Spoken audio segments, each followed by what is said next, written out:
我跟我伴侣共同生活了12年，在这12年的过程里面，其实我能感受到我伴侣的健康状况是一个抛物线的过程，它不是一下子，而是每3年我就能够感受到他的身体就越来越差。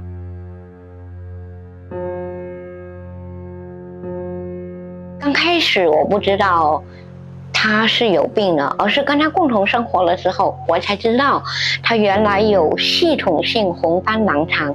这个病非常难治，很难治愈。到目前为止依然是没有什么良方是可以把它治好的。但刚开始生活在一起的时候，我觉得他的状态还是很 OK 的，就说话各方面都可以。但是我大概跟他生活了2年多吧，2年多还是3年，他就住院了，就发高烧，会关节疼痛，这里不舒服，哪里不舒服，然后脸上有潮红，又不能晒太阳，然后从第2年之后，第3年，那就后来陆陆续续的，那就是陪他回医院，就是家常便饭，每一个季度要回去复诊，要做生化检查，每一个月都要回去复诊。每个季度要回去复诊，然后住院的次数就更加不知道了。然后后来就肾有问题了，腿浮肿，一检查原来是慢性肾炎，再过了年半2年再检查，又是1期2期，就是这样不断的向下降，一直到2010年还是11年左右去检查了之后，换了一个肾科检查，原来他的2个肾有弥漫性肿胀，就做了肾穿刺，也治疗了一段时间。再后来再过1年去做 B 超，居然看不见肾了，肾萎缩了，消失了，不见了。当时呢，就是医院告诉我们说可以选择透析，做腹膜透析。就是像挂点滴一样，就是把那个透析液置换到他的腹部去。对，后来就做腹膜透析，后来就太麻烦了，一天要做4到6次，太麻烦。后来就买了一个腹膜透析机，花了几万块钱，就每天晚上睡觉，这个机器是可以自动帮他做这个置换的，就方便很多。但是才做了2个月。有一天，就是他吃了一个，他的婶婶从武汉过广州来玩，然后就带了武汉的美食，叫什么反正叫糯米做的一个东西，叫豆包。就当时呢，我的伴侣身体状况已经越来越不好了，而我已经大概从10年我就不再上班了。我就在家照顾他的身体，他不希望我上班，然后他的经济状况也还好嘛，他就说你不要上班了，你就在家做饭、带狗、买菜。你看我的身体这么不好，上个楼我都觉得很累。虽然他上班是在大院里上班，但他爬不了楼，然后买了一辆车，他就开车去实验室上班。也是几百米，500、600米，但他要开车。当时就说要不就提前退休吧，但是已经没有这样的制度了。而且退休的话，这个医保报销就很高了。当时他每一个月的医疗费用高达4000多块钱，4000多、5000多。但是因为他坚持上班，他看起来表面跟健康人好像差不多，但事实上他经常是发烧、低烧，不舒服，也没办法去办内退或者病退，所以就坚持上班。当时他妈妈也说，你看什么，你看香港有很多艺人明星也是有尿毒症的，也活到70、80岁，所以我们都以为我伴侣可以活50、60岁、70岁没问题。就是因为吃这个豆包，然后就上吐下泻，然后就，第一天上吐下泻，那就还不是很严重啊，半夜起来5、6次，然后到第2天的时候，我就觉得不行了，我就打电话给他养父养母，我说，他叫小胖，我说小胖的情况真的很不好，一直是拉肚子，等一下不上医院，然后电解质都紊乱了啊，然后后来我们就决定就送他到医院去，就想住院嘛，没想到医院就也没有病床，很紧张，然后我这个伴侣，因为他常年到医院，他就很累，他就说不想待在医院里，他说回去吧。他就觉得回到自己的家，回到自己的床，那才是最安心、最舒服的。因为当时他就很不舒服了，一直都是疼痛，腹部疼痛，然后拗不过他之后，我跟他的养父就打了1辆车打的，就还是回家了啊！回家住了之后，那天晚上他基本上也吃不了什么东西，然后一直就是那个腹膜透析液啊，也基本上也没有办法去做置换了，他就很难受。那天晚上他的状态非常不好了，大概是11点做完腹膜透析，他就拿出他的银行卡给我，他就说你知道密码的哦，他说我当时是记得他的密码的，我说记得。其实很早之前他就想把一部分的理财产品写到我的名下，但当时我们都没有意识到那一天之后的凌晨他就会走了，不知道都没有来得及做这些事情。当天晚上他一直呻吟，声音越来越小，然后5点多的时候我就起来了，然后我就说不行，我觉得我的伴侣很痛苦，越来越虚弱，我就想漱完口的一定要把他送去医院，不能再在家里待着了。我漱完口之后回到卧室，我的伴侣已经没有声息了，我一看到他仰面侧身躺在那里，然后没有任何声息了，然后我又摸他鼻翼，没有气息，我就叫他没有回应，然后嘴唇发白，有一点点黄，而且干裂。我心里一震，我就觉得会不会是人没了，但是我不死心，我就对他做人工呼吸，知道吗？然后我一边打电话给他的一个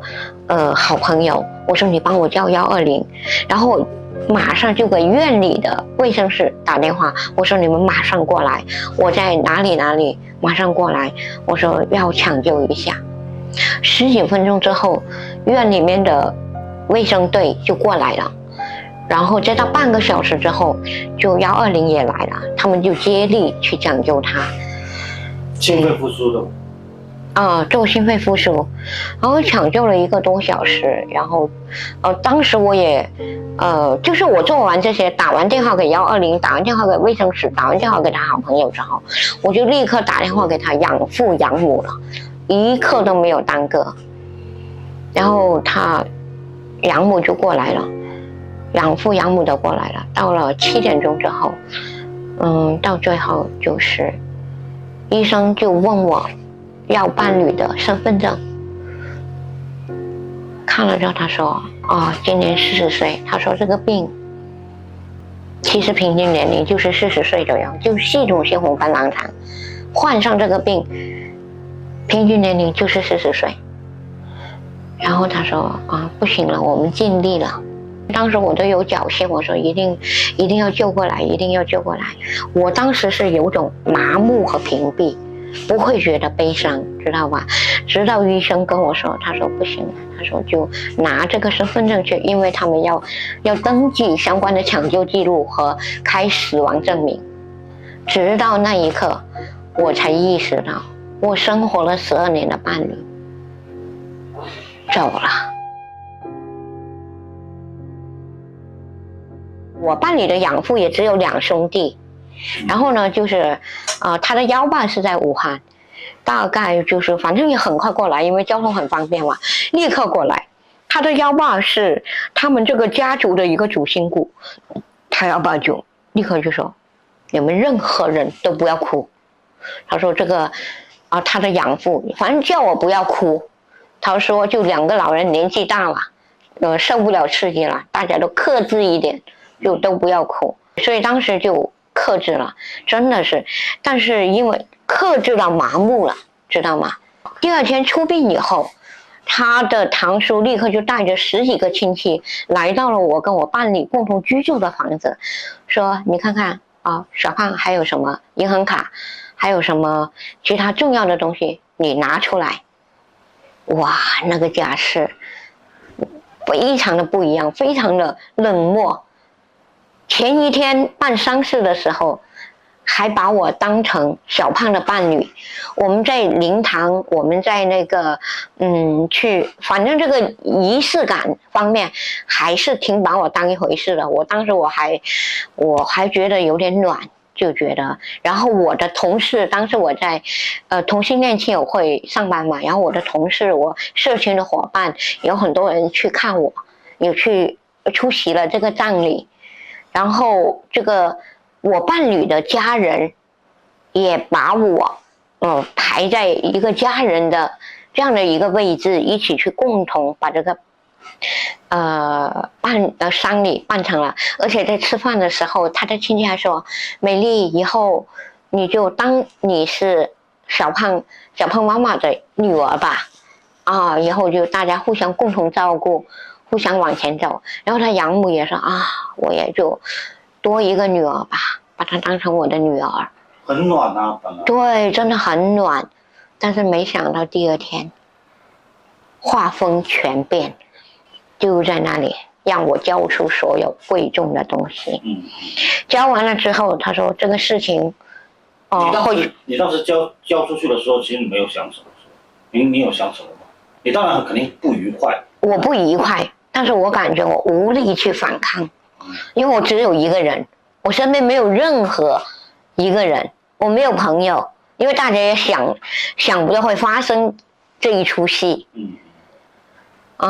事后也有很多人说：“美丽，你当时为什么不立刻去处置你伴侣的一些银行卡，或者是怎么样？你可以先提一些款出来供你生活，或者怎么样？”我说根本没有想到，我还处在我失去伴侣的悲痛之中，我根本就没有想到太多现实问题，对吧？然后他的幺爸一收走之后，就把我一个人留在了那个空荡荡的房子里。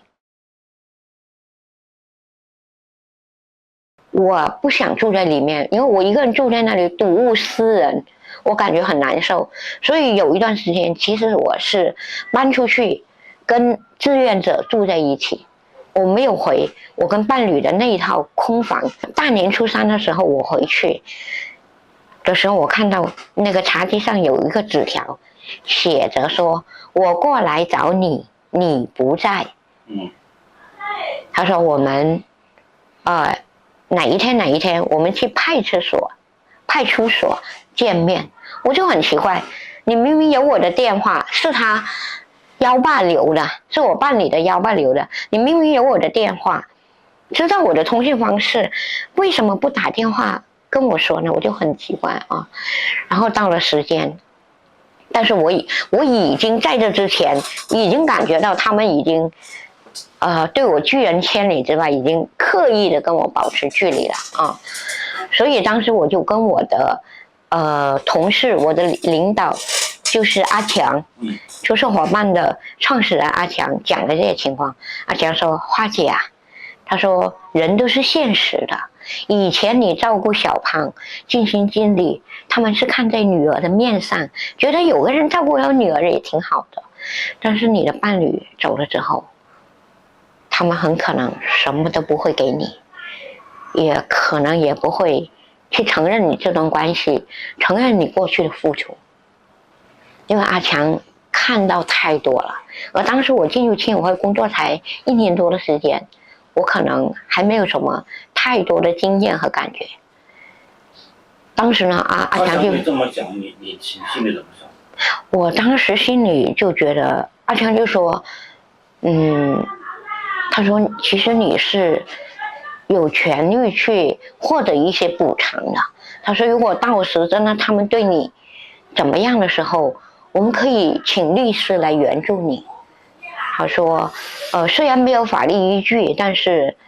虽然可能法律上还很难找到这些根据，但是我们愿意从组织的角度，从社群的角度去帮你找援助律师，尽可能帮你争取到多一些合理的一个权益和补偿。而且呢，这个事情可以让社会更多的关注。他说如果有这个关注的话，可能你可以更好的去解决你的一些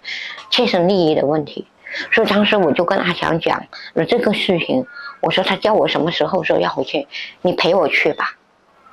所以当时阿强就陪我去了。到了派出所之后，我办理的养父和幺爸出现了，但是他们对阿强非常抵触。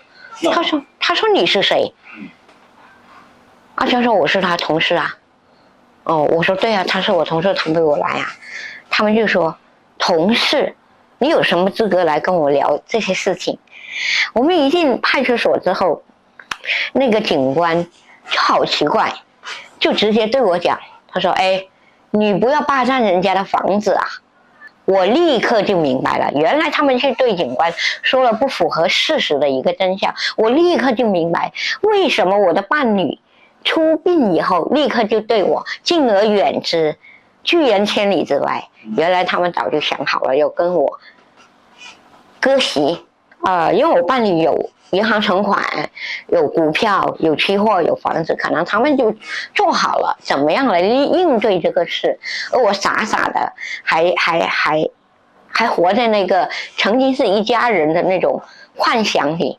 没有意识到任何问题。即使阿强提醒我，我也觉得他们不会这么绝情和无情吧。但是当警官说你不要把这个房子霸占了，你要还给人家，我立刻就那一瞬间我突然就觉得我不想再躲躲藏藏掖着了。我为了保护我的伴侣，我尊重他，我不出柜，生活12年不出柜。我进入他的家庭，他的家庭一点都不尊重我，我感觉始终我也没有什么名分，对吧？我觉得我的伴侣已经不在世了，我不需要再顾忌什么了。突然在那一刻，我不知道从哪里就冒起了一个勇气，我说我不想再遮遮掩掩躲躲藏藏活着了。我说警官，我说我不是霸占这个房子，他们的女儿是我的同性伴侣。我说我跟他共同生活了12年，我的同性伴侣患系统性红斑狼疮，后来又患慢性肾炎，到最后变成尿毒症，都是我在照顾他。我没有去工作，因为我伴侣的健康很严重。我跟我的伴侣关系非常好，我们相亲相爱，共同生活了12年。他居然说我霸占他的房子，这不对。警官一听就知道了，他说那你们到那边去协商吧。我跟阿强就过去，就跟他们聊，他们什么都不说。那个幺爸和养父就说你什么时候搬离这个房子，就非常的冷漠，非常的无情。然后阿强就跟他讲，他说为什么要搬离这个房子啊？他跟他共同生活了12年，你们有什么资格赶他走？然后就吵起来了。他的幺爸就很嚣张，就想要打阿强。有个问题我想先问一下，就是他这个其实是属于他的婚前财产，是他的婚前财产。是婚前财产。对。但是我们从现在的法律层面上来说，阿强有没有犯过这个问题？因为我不知道婚姻法，就如果是有婚姻的话，不知道婚姻法到底是怎么规定的？你到底有没有在这个房子里继续居住的权利？房子是他的名字，其实如果按照现在的话，有一个居住权，他可以指定我居住，我就有资格、有权利。就是如果当年住进去，如果当年他把在房产证上加上了你名字的话，也可以，对，但是都没有去做，都没有去做。就是从法理上来说，其实您是理亏的。对，从法理上我是理亏。后来他们就说，那没有什么谈的，他说你就搬嘛，你就最迟元宵节你们就搬，然后他们就走了，也不愿意跟我们聊了。啊，就是这样，把我跟阿强就撂在那里了。阿强就说回去就说帮我找律师，然后你就希望我就是在这个过程去找证人证词，就说证明我跟小胖共同生活在一起有这么长的时间，然后呢，是一直居住在一起，也不知道这些证据有没有用啊，我也开始去做了，然后这个过程我就开始去做，去找邻居，去找认识我和我伴侣的共同的朋友、同事。在这个过程呢，就我这边的朋友就给我写了证言证词，说，哎，我们是什么样的一种关系，共同生活在一起。现在我的伴侣去世了，怎么样？就把这些内容啊，就做了一些证言证词给我，然后证明我们是的确共同生活那么长。然后在这个过程呢，我去找他的同事和朋友的时候，我就遭到了很多拒绝。他们一方面很同情我，就是跟小胖共同生活那么久，因为我们都共同去参与了很多这种社会活动、社交活动，他们也认识我嘛，也知道我对小胖很好，小胖对我也很好，也很同情我，就说小胖一走，然后他们养父母就对我这么冷漠、这么无情，尽管可能没有法理支持，但是从人情角度，他们就完全很同情我。但是一旦说我想要通过司法和诉讼去争取到一些合理的补偿的时候，他们就开始躲了，开始拒绝了，就说